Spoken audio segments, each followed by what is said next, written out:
Sen Kajwang. Mr. Speaker, for the record, I'm an IT expert with verifiable credentials and background. Mr. Speaker, my friend in the profession, there are 4 MCAs who it is contested that whether they voted or not. 3 of them, Chepkirui Edna Tonui, Bosubet Kibet Hillary, and Martin Kiplangat, had the same IP on voting, 41, 139, 237, 129. Could you explain how that occurred? And if you are challenged to provide the MAC addresses of the devices that we're using, are you able to provide that to differentiate the votes of the 3? And then finally, I listened in amazement as Council for County Assembly say that they copied and pasted logs. Mr. Speaker, in 2017, a similar matter came up before the Supreme Court. It was established that logs can only be verifiable if they're extracted in the presence of both parties. And so, Mr. Speaker, it's very difficult to admit logs that have been generated by one party, copied and pasted, and where Council even admits that there are errors as far as they're concerned. Is the County Assembly willing to extract the logs in the presence of the governor and the presence of an independent witness provided by the Senate, as was established in 2017? Thank you. Senator Chiranke. Thank you, Mr. Speaker. I'm not an ICT expert, so I will ask basic questions. I'm a lawyer. Mr. Witness, and I request that you write down, does it mean, I have had the assertion that there are some MCAs who have Mulika Mwizi phones. Does this SMS link are able to send to Mulika Mwizi phones, the one for voting? Number 2, in Standing Order number 77 was adopted and passed by the House in October 2024. Does it mean that the County Assembly has an obligation to train the MCAs from Standing Order number 1, all the standing orders in the standing orders of Kericho County Assembly?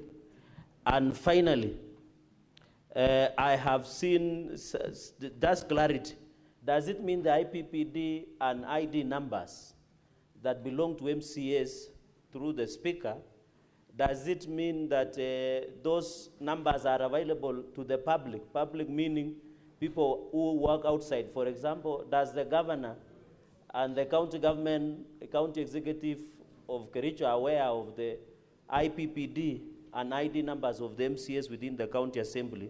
And finally, Speaker, on this issue of, you have seen on volume 1, page 6, that there are some MCAs who did not go with the phones into the chamber. After the adoption of Standing Order 77, were they aware that they were supposed to receive their links or SMS links in their phones? I yield, Mr. Speaker, sir. Senator Mogeni. Yes, sorry, I just want clarification, page 31. Did you say that the IP address that looks similar, these MCAs voted from the same gadget? We have the static IP within the chambers. Did they use the same gadget, the same laptop? These 3 who were assisted? With the static IP, it can allow multiple users to log in using that static. It doesn't. The same gadget?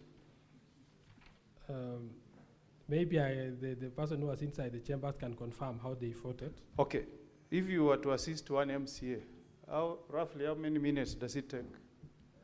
One who doesn't understand the system. Like a minute. A minute? Yes. Now, finally, there is one who was assisted at 1922.27 seconds, and the next one was assisted at 1922.33 seconds. Can you move from one MCA to another within 5 seconds? Which one was that? Excuse me. Can you assist 2 MCAs within 5 seconds? Kindly refer to the volume, please. I said at page 31, yes. You assisted an MCA at 1922.27 seconds. Yes. And the next one, 1922.33. That means the difference of 5 seconds. That is the issue of the static IP. It can allow multiple devices to log in using the same IP.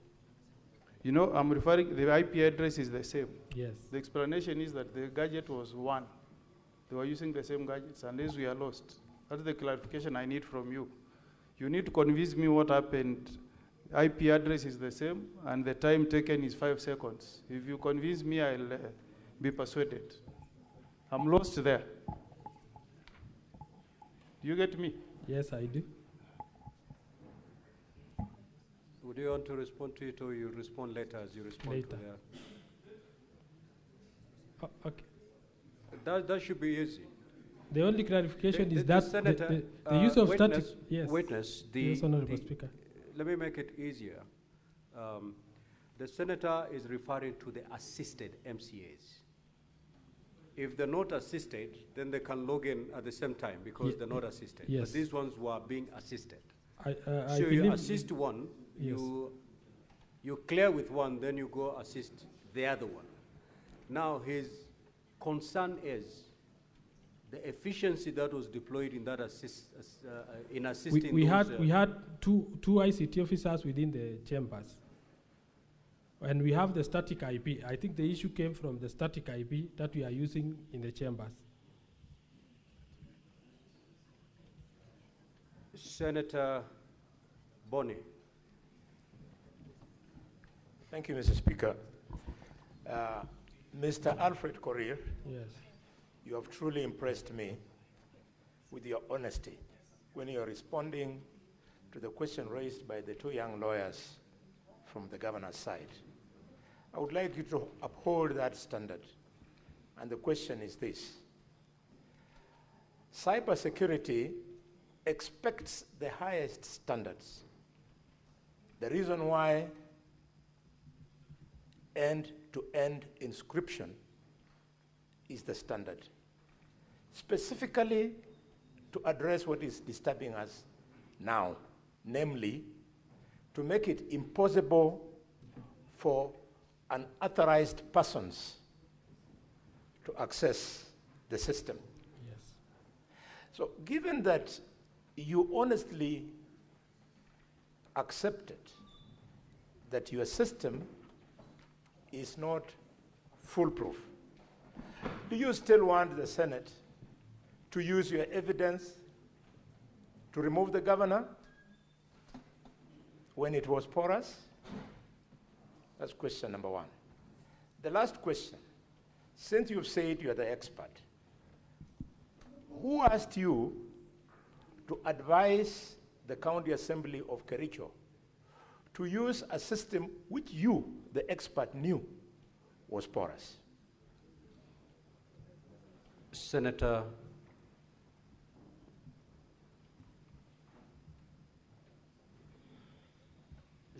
Beatrice Akinyi. Thank you, Your Excellency, the Speaker. Other than policies of the Kericho County, e-voting systems must comply with other national existing legal and regulatory frameworks. Is there any nationally that you think you may not have complied with?